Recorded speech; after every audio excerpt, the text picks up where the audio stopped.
What up, YouTube? Doug here, TWT Bulls. Oh yeah, we have a breeding alert. This is little Lulu, little 15-pound micro Frenchie. She was on my channel when she was a 6-week-old puppy, and she went up to Asheville, North Carolina to live with my cousin Mike up in Asheville. But man, for being so tiny, she's got short, stubby little legs, nice flat face, beautiful head shape, muscular little girl. So Lulu is a brindle who carries blue. All right, you can put her down, Trent. We'll watch them interact. And then Frenchie, you guys know, is a chocolate merle who carries blue and carries cream. So I think we could get some blue merles, some blues. We could get some brindles. Might even get some creams. But Lulu is on her 7th day of heat now, so we're keeping a close eye on her. I like to watch them interact like this. And you see how Lulu is avoiding Frenchie, and she's trying to sit down. She's trying to get my son to hold her. She's too early, you know, so you could do tons and tons of progesterone tests, but all right, see, she's a little too early. She's not gonna hold still for him yet. So I'm gonna take them apart, and then I'll put them together again in another day or so and read her body language. I think a lot of times, here Trent, hold Frenchie, reading their body languages is the best way to go. Even though Frenchie, he's ready to work, you know what I'm saying? Frenchie is a beast. He will work any female down and natural tie him. I still, you know, he can do natural ties, but I like to do AIs. But I tell you what, Frenchie is raring to go. And I think, you know, with how compact, his little round ears, his no tail, his short back, no, you know, his features are perfect for her. And it's just going to add some bone and add some thickness, and I think be a beautiful litter. They're going to be some really beautiful Frenchies. So I can't wait to see Frenchie and little Lulu Bell. We're going to knock these breedings out. We're going to keep the channel updated. So big breeding going over here at TWT Bulls. We have Lulu Bell now. We're still waiting for our brindle girl, Ruby, to come in heat.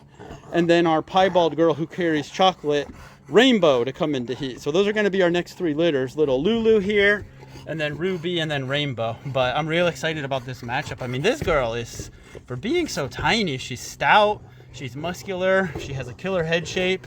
I mean, imagine a little male off of these two. That's going to be some real fire. So stay tuned, Frenchie and Lulu Bell. We'll keep the channel updated. We appreciate all you guys. Thanks for watching. Thanks for subscribing. Man, Frenchie's a beast. We're so happy to have this boy here.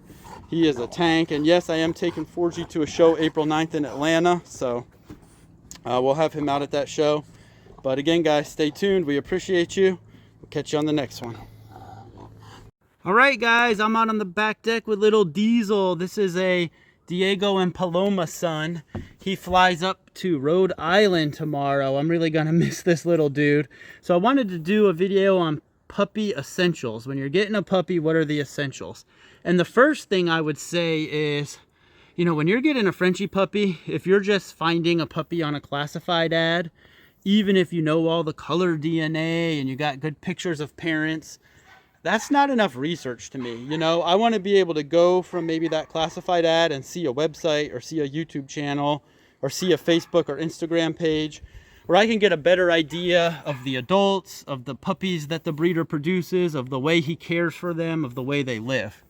So usually when you find breeders like that, you'll put a deposit on a puppy because they sell out quick because they're quality. And then when they're 8 weeks old, you would go pick the puppy up. So the first thing is, when you go to pick your puppy up, like us, we have these blue AKC folders. And when you pick your puppy up, you want to make sure the breeder gives you a copy of the vet record showing that the puppy's been checked by a licensed vet and had vaccines via vet.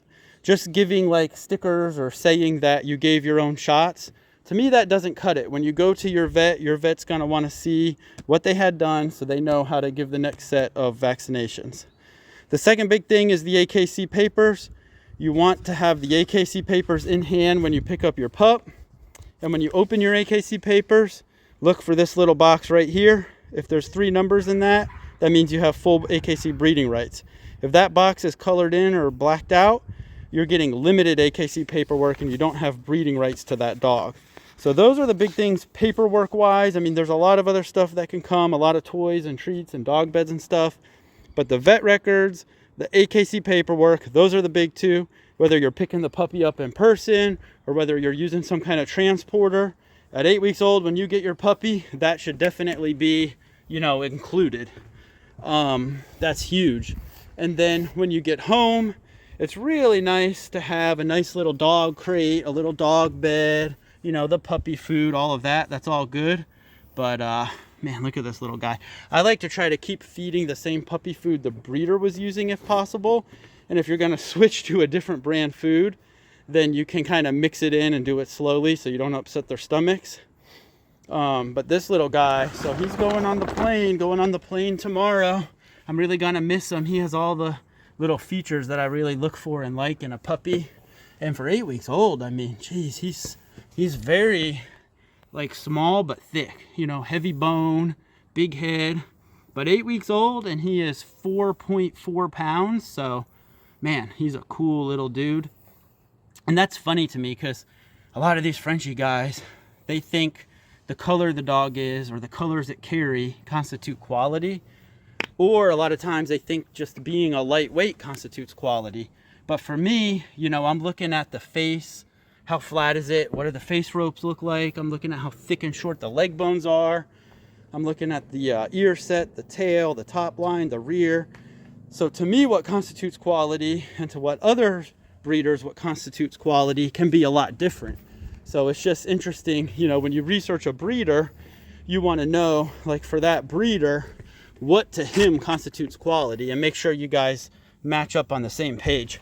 But I know this guy's going to a real cool family up in Rhode Island, and you know, they put a deposit on him when he was first born, and I'm sure this 8 weeks felt like it took forever to come, but now it's going to be worth it. I tell you, the times that I just purchased dogs off of classified ads that were just ready to go and got that instant gratification, a lot of times they ended up having issues or they didn't turn out how I wanted. But the times that I took my time, I researched, I placed a deposit, and I waited then till the pup was ready, man, those are the dogs that typically for me have turned out to be top quality and super fire. So I know the family getting this boy is going to be real happy with this little stud Diesel. The name really fits him. He's a fire little pup. So again, guys, I appreciate you for watching and for subscribing.